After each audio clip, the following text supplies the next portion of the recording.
नमस्कार, आप देख रहे हैं नई आवाज न्यूज चैनल। मैं हूं आपके साथ अंशु शर्मा। रुक करते हैं खबरों की ओर।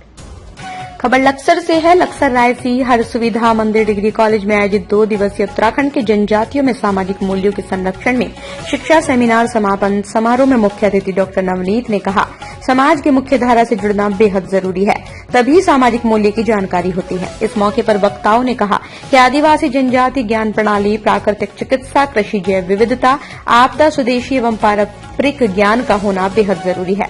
उन्होंने कहा, संस्कृति एवं जातियों की विविधता उत्तराखंड की जनजाति शैक्षिक उपलब्धि के बारे में जानकारी दी।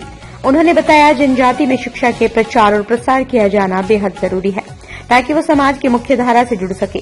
उन्होंने कहा, उत्तराखंड की जनजातियों में सामाजिक मूल्य के संरक्षण किया जाना बेहद जरूरी है। इसमें साहित्य की भी भूमिका मुख्य है। इस मौके पर डॉक्टर नवनीत शर्मा, डॉक्टर अनिल कुमार, महाविद्यालय के सचिव हर्ष कुमार, अन्य छात्र छात्राएं उपस्थित रही। जसवीर सिंह की रिपोर्ट। ये जो सेमिनार है, जिसका जो एक विषय है कि किस प्रकार हम संरक्षण करें अपनी जनजातियों का लोक साहित्य के माध्यम से या फिर शिक्षा के माध्यम से।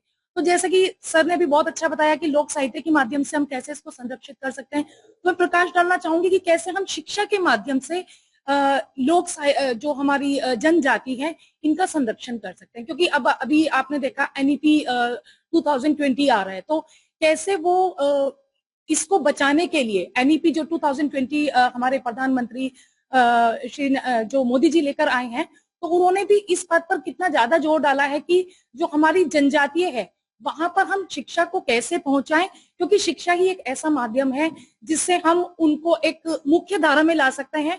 जैसे कि अभी सर ने भी बिल्कुल कहा कि मुख्य धारा की तो बिल्कुल हमें एक परिभाषा दोबारा से गढ़नी होगी, लेकिन क्या वो सुविधाएं उनको वहां पर मिल रही हैं जो बाकी लोगों को शहरों में मिल रही है या नहीं मिल रही है, उनको विद्यालय हम उनको अवेलेबल करा सकते हैं या नहीं। तो इसी पर आज की जो चर्चा है मैं वो यही करूँ। क्योंकि 2 दिन का जो राष्ट्रीय सेमिनार हमारा चला हुआ है जनजाति के विकास के लिए, तो उसमें हम लोगों ने 15 पूरे भारत से ऑनलाइन भी जुड़े हुए हैं और पूरे भारत से लोग यहाँ पर पहुंचे हैं। उसके साथ साथ 15 राज्यों के हमारे रिसर्च पेपर इसमें हमारे आ चुके हैं 15 राज्यों से, और लगातार कल भी इस पे बहुत हमारी चर्चा हुई और आज ये हम बहुत चर्चा कर रहे हैं, जिससे कि हम जनजाति का विकास किस प्रकार कर सकते हैं और किस प्रकार उन लोगों तक सुविधाएं पहुंचा सकते हैं, उन्हें उन्नति तक पहुंचा सकते हैं। आज इसका मेन उद्देश्य ये है। तो बात मैं कह रहा था प्रमुख तरीके से कि हमें आपको ये सोचना होगा कि हम जिसे मुख्य धारा कह रहे हैं उसकी परिभाषा क्या है। क्या जरूरी है कि चम्मच से खाना ही मुख्य धाराईकरण है? क्या जरूरी है कि मड़वे की रोटी न खाएं, आशीर्वाद का आटा खाएं तो ही मुख्य धाराईकरण? हम मुख्य धाराईकरण किसे कहते हैं?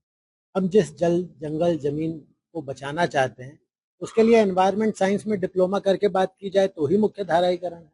अगर वो जनजाति कहता है कि भाई जल, जंगल, जमीन बचाया जाए तो क्या वो मुख्य धाराईकरण नहीं? हम विकास की अपनी अवधारणाओं पर बात करें, हम मुख्य धाराईकरण की बात करें।